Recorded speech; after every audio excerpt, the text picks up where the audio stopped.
ஆண்டவராகிய இயேசு கிறிஸ்துவின் நாமத்தில் உங்களை அன்போடு கூட வாழ்த்துகிறேன். கடந்த சில பதிவுகளாக ஆலயம், கட்டடமாகிய ஆலயம், சரீரமாகிய ஆலயம், பழைய ஏற்பாட்டிலும் புதிய ஏற்பாட்டிலும் எவ்விதமாக அது பார்க்கப்படுகிறது என்பதையும், சபை என்றால் என்ன என்பதையும், சபை கூடி வருதல், இப்படிப்பட்ட அநேக காரியங்களை வேத வசனத்தின் அடிப்படையிலே தெளிவாக நாம் தியானித்தோம்.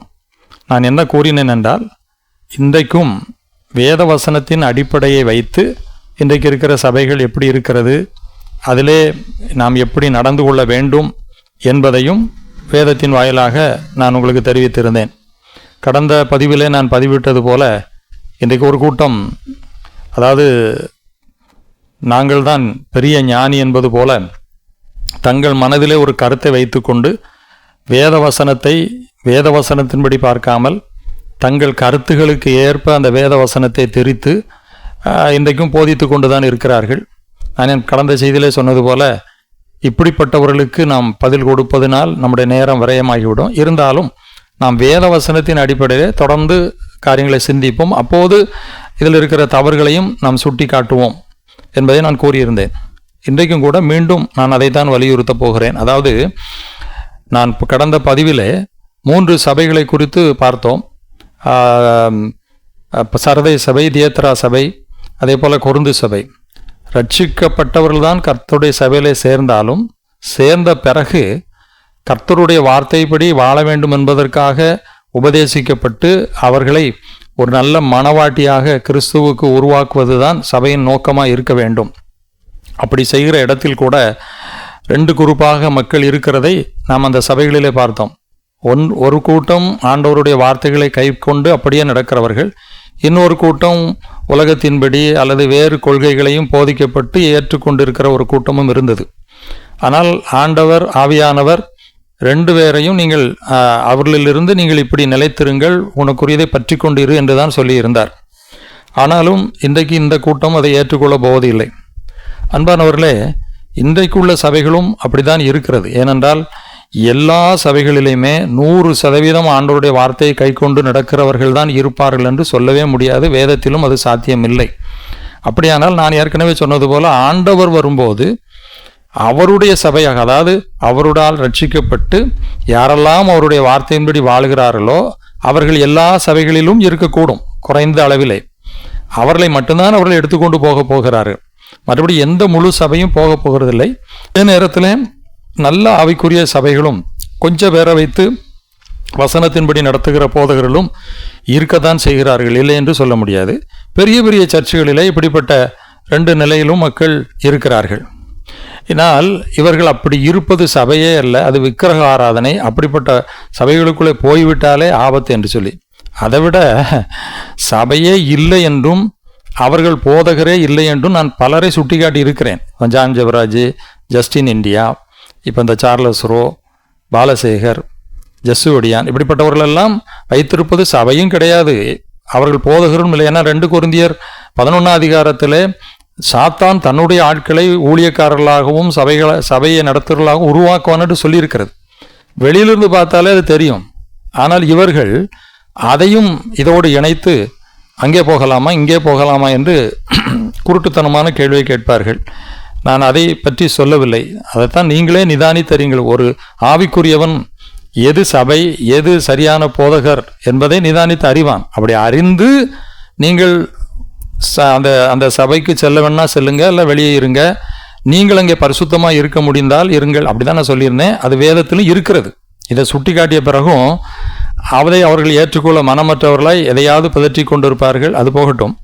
இப்பொழுது இயேசு கிறிஸ்து சொன்ன ஒரு உவமையிலிருந்து நாம் இன்றைக்கு எப்படி இருக்க வேண்டும் என்பதை தான் சுட்டிக்காட்ட விரும்புகிறேன். மத்தேயு எழுதின சுவிசேஷம் 25ஆம் அதிகாரத்தை வாசித்து பாருங்க. இயேசு ஒரு உவமையை சொல்கிறார். அப்பொழுது பரலோக ராஜ்யம் தங்கள் தீவிட்டிகளை பிடித்து கொண்டு மணவாளனுக்கு எதிர்கொண்டு போக புறப்பட்ட 10 கன்னிகைகளுக்கு ஒப்பாயிருக்கும். இங்கே மணவாளன் என்றால் இயேசுவின் வருகையிலே பங்கு பெறப்போகிற மணவாட்டிகள், அதாவது கன்னிகைகள்னு சொல்கிறார். இது எதை குறிக்கிறது? சபையை தான் குறிக்கிறது. இப்படி போகிற 10 பேரில் 5 பேர் புத்தி உள்ளவர்கள், 5 பேர் புத்தி இல்லாதவர்கள் என்று இயேசு சொல்லுகிறார். அப்போ அங்கேயும் எதிர்கொண்டு போகிற அந்த சபையிலையும் புத்தி இல்லாதவர்களும் புத்தி உள்ளவர்களும் கலந்துதான் இருந்தார்கள் என்று இயேசுவே குறிப்பிடுகிறார். அது மட்டுமல்ல, அப்படி போகிற இடத்துல பின்னால் நடந்தது தெரியும். ஆயத்தமாய் போனவர்கள் புத்தி உள்ளவர்கள், ஆயத்தம் இல்லாமல் போனவர்கள் புத்தி இல்லாதவர்கள். இருவரும் கலந்துதான் ஆண்டவருடைய வருகைக்கு இருந்தார்கள், ஒன்றாக போனார்கள். இயேசு கிறிஸ்து அவர்களை மட்டும் எடுத்துக்கொண்டு போய்விட்டார். இவருடைய கூற்றுப்படி நீங்கள் இங்கே அவிசுவாசிகளோடு கலந்து வந்து விட்டீர்கள், கலந்துதான் இருந்திருந்தீர்கள், ஆகவே உங்களை எடுக்க மாட்டேன்னு சொல்லலை. அதனால் இயேசு சொன்னதையும் இவர்கள் நிராகரித்து விடுவார்கள், ஆவியானோர் சொன்னதையும் நிராகரித்து விடுவார்கள், அவர்கள் கருத்து தான் சரி என்று சொல்லுவார்கள். ஒன்றை நான் உங்களுக்கு சொல்லுகிறேன். இன்றைக்கு அந்த அப்படிப்பட்ட சபைகளுக்கு போகும்போது அவர்கள் அங்கே ஐக்கியப்பட்டு இணைந்து தான் இருக்கிறாள் என்று சொல்வதற்கு இல்லை. ஏன்னா இன்றைக்குள்ள சபைகள் ஒரு மீட்டிங், ஒரு கூடுகை தான். அதை ஒரு போதகர் நடத்துகிறார். அந்த போதகர் அங்கே தேவனுடைய வார்த்தையை பிரசங்கிக்கிறார். அதிலே 2 பேரும் கலந்து கொள்கிறார்கள். இதுதான் இன்றைக்குள்ள சபையினுடைய நிலைவு. இப்போ அங்கே ஆண்டவருடைய பிள்ளைகள் இல்லாமல் அவிசுவாசிகள் இருக்கிற இடத்துல விசுவாசிகள் போகிறது விக்கிரக ஆராதனைக்கு சமம். அங்கே போகிறதுனால் விக்கிரக ஆராதனை என்று சொன்னால் அங்கே போகிறது எவ்வளோ நேரம்? ஒரு வாரத்தில் 2 நாள், மிஞ்சி போனால் 3 மணி நேரம். மீதி நேரமெல்லாம் அந்த ஆண்டவருடைய பிள்ளைகள் இருக்கிற இடம் எங்கே? அங்கே அவிசுவாசிகள் இல்லையா? அங்கே கர்த்தருக்கு பிரியமில்லாத காரியத்தை செய்கிற மக்கள் இல்லையா? அப்போது அந்த இடத்துக்கு போகிறது தான் அவிசுவாசியோடு கலந்திருக்கிறார்கள் என்று சொன்னால் வீட்டிலே இருக்கிறார்கள். இன்றைக்கு வீட்டில் பாருங்கள், வீட்டிலையும் ரட்சிக்கப்பட்ட கூட்டமும் ரட்சிக்கப்படாத கூட்டமும் இருக்க தான் செய்கிறார்கள். அப்போ அங்கே நீங்கள் எப்படி நடக்கணும்? அதே போல் வேலைக்கு போகிற ஸ்தலத்திலே 2 கூட்டம் இருக்கிறது. அப்போ இந்த 2 கொரிந்தியர் 6ஆம் அதிகாரத்திலே சொல்லப்பட்டது இந்த இப்படி சபைகளுக்கு போகிறதிலே அவர்களை விட்டு பிரிந்து போய்விடு என்பதற்காக சொல்லப்பட்டது அல்ல.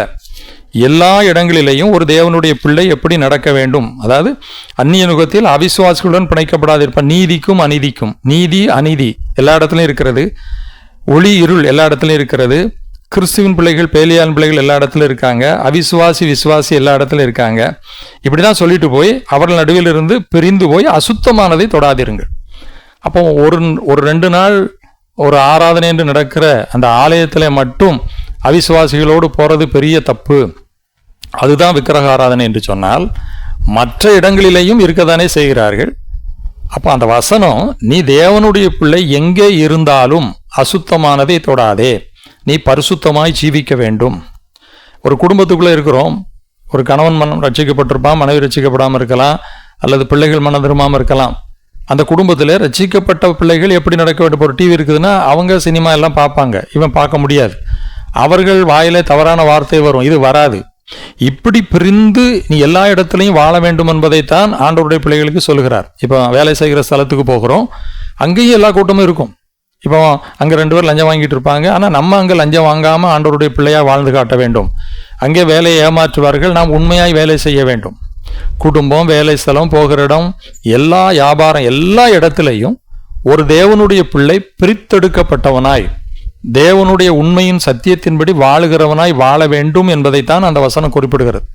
2 மணி நேரம் ஒரு வாரத்துக்கு 2 நாள் ஒரு சபையில் போகிற இடத்துல மட்டும் அவிசுவாசிகளோடு கலந்திருப்பதை பிரிந்துவிடு என்பதற்கான வார்த்தை அல்ல.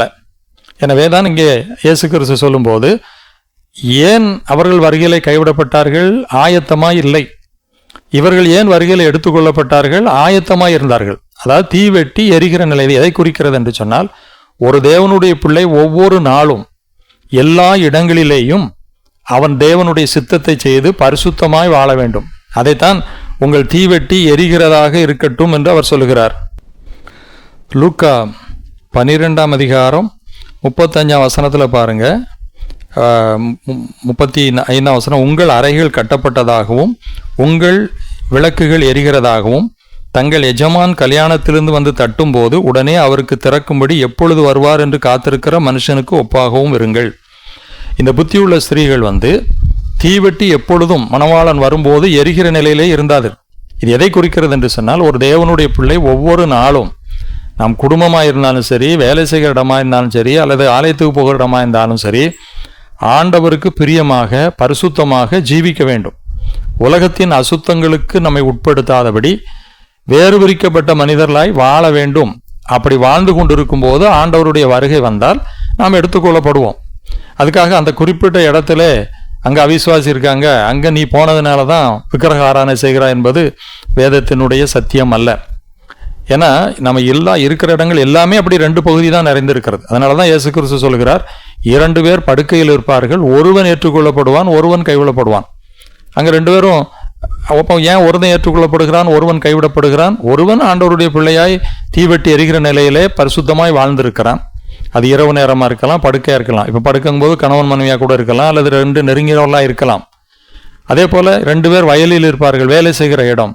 எந்த இடத்தில் இருந்தாலும் நீ எப்படி இருக்கிறாய் என்பதைத்தான் கர்த்தர் பார்க்கிறார். அதைத்தான் ஆண்டவர் ஆலயம் என்று சொல்லுகிறார். நீ ஆலயமா எல்லா இடத்துலையும் வாழ வேண்டும், சரீரத்திலே நான் வாசம் பண்ணுகிறேன். இதை விட்டுட்டு ஏதோ கட்டடமாகிய ஒரு ஆலயமே கிடையாது, கட்டடமாகிய ஆலயத்துக்கு போயிட்டோம்னா விக்கிரக ஆராதனை என்று போதித்து கொண்டிருப்பது வேதத்துக்கு ஒரு பொருந்தாத ஒரு போதனை.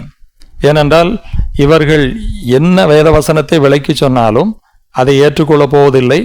எந்த வசனத்தை எதோடு ஒப்பிட வேண்டும் என்பதும் அவர்களுக்கு தெரியாது.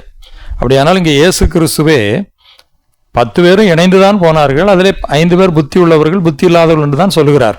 இது சபையை குறித்து தான் சொல்லப்பட்டிருக்கிறது. எனவே அன்பானவர்களே, நான் உங்களுக்கு சொல்லுகிறது, நீங்கள் வேத வசனத்தின்படி எங்கு இருந்தாலும் ஒவ்வொரு நாளும் ஜீவிக்க வேண்டும். ஒவ்வொரு நாளும் ஆண்டவருடைய வார்த்தைக்கு நாம் கீழ்ப்படிந்து நடக்க வேண்டும். தனிப்பட்ட விதத்திலே நம்முடைய ஐக்கியம் ஆண்டவரோடு இருக்க வேண்டும். ஏனென்றால் நம்முடைய கரங்களிலே வேதம் கொடுக்கப்பட்டிருக்கிறது, ஆவியானவர் இருக்கிறார். எல்லாவற்றையும் பகுத்து நிதானித்து அறிந்து நாம் செயல்பட வேண்டும் என்பதைத்தான் இவர் கூறுகிறது. அதனால தான் அவர் சொல்கிறார் பாருங்கள், அவர்கள் புத்தி உள்ளவர்கள் கல்யாண வீட்டுக்குள் பிரவேசித்தார்கள். அப்படியே அவர்கள் வாங்க போன போது மணவாளன் வந்து விட்டார். ஆயத்தமாய் இருந்தவர்கள் அவரோடு கூட கல்யாண வீட்டுக்குள் பிரவேசித்தார்கள், கதவு அடைக்கப்பட்டது. நீங்கள் எப்பொழுதும் ஆயத்தமாய் இருக்கிறீர்களா என்பதைத்தான் இந்த வேதம் நமக்கு கற்றுத்தருகிறது, அதைத்தான் சொல்லுகிறது. அப்போ நம்ம எங்கே போகிறோம், எங்கே இருக்கிறோம், நம்மை சுற்றி எல்லா இடங்களிலேயும் இன்றைக்கு அவிசுவாசிகள் உண்டு, பாவங்கள் உண்டு, பிசாசு பாவ சோதனைகளை வைத்திருக்கிறான்.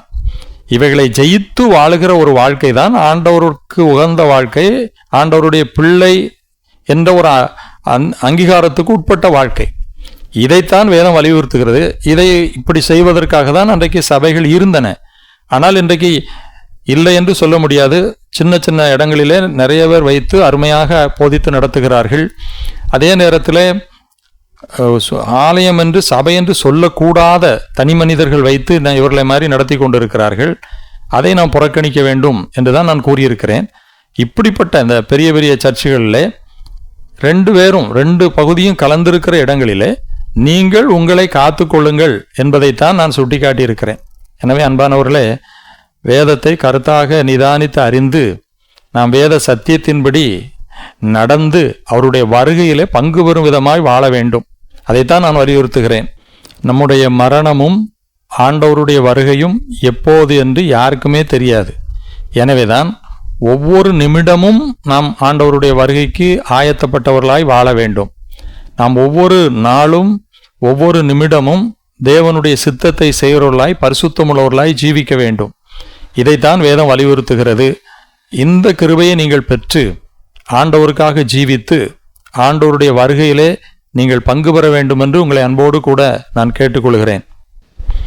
எனவே வேத வசனம் எந்த பொருளிலே கூறப்பட்டிருக்கிறதோ, எதை குறிக்கிறதோ அதை பகுத்து அறிந்து வேத வசனத்தை தியானித்து அந்த வழியிலே நீங்கள் செயல்படுங்கள். கர்த்தர் உங்களை ஆசீர்வதிப்பார். ஆமேன்.